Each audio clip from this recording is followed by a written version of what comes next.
ការប្រគំតន្ត្រី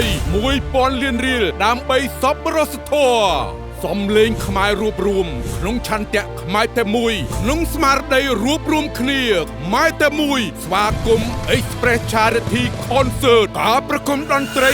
1000លានរៀលដើម្បីសប្បុរសធម៌ផ្សព្វផ្សាយពីសិល្បៈតន្ត្រីនិងគៀងគរសប្បុរសជនបង្កើតជាធម៌ពលជ្រុំជ្រែកដល់វីរៈកងទ័ពកម្ពុជានិងប្រជាជនភាសឹកព្រឹត្តិការណ៍មិនមែនគ្រាន់តែជាការប្រគំតន្ត្រីតែប៉ុណ្ណោះទេតែក៏ជាការរួបរวมគ្នាប្រមូលថវិកាយកទៅសាងសង់និងជួសជុលសាលារៀនដែលខូចខាតតាមតំបន់ព្រំដែនសប្តាហ៍នេះជួបជាមួយខ្ញុំបាទព្រៀបសវ័តជួបជាមួយនាងខ្ញុំតាន់ច័ន្ទសីមាជួបជាមួយខ្ញុំបាទខាន់ចេតជួបជាមួយខ្ញុំបាទ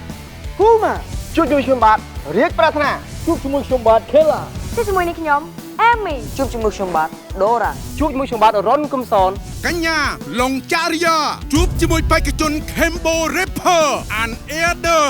Huzi Leon និង Waterman ជួបជាមួយខ្ញុំបាទកាមេរ៉ាសេរីមុនជួបគ្នានៅថ្ងៃទី31ខែមករាឆ្នាំ2026និងថ្ងៃទី1ខែកុម្ភៈឆ្នាំ2026ទីតាំងភូមិទួលត្បែងឃុំលាយបូស្រុកត្រាំកក់ខេត្តតាកែវសិល្បៈខ្មែរវប្បធម៌ខ្មែរកូនខ្មែរអ្នករក្សាខ្មែរអ្នកលើកស្ទួយដល់កម្រិតកំពូល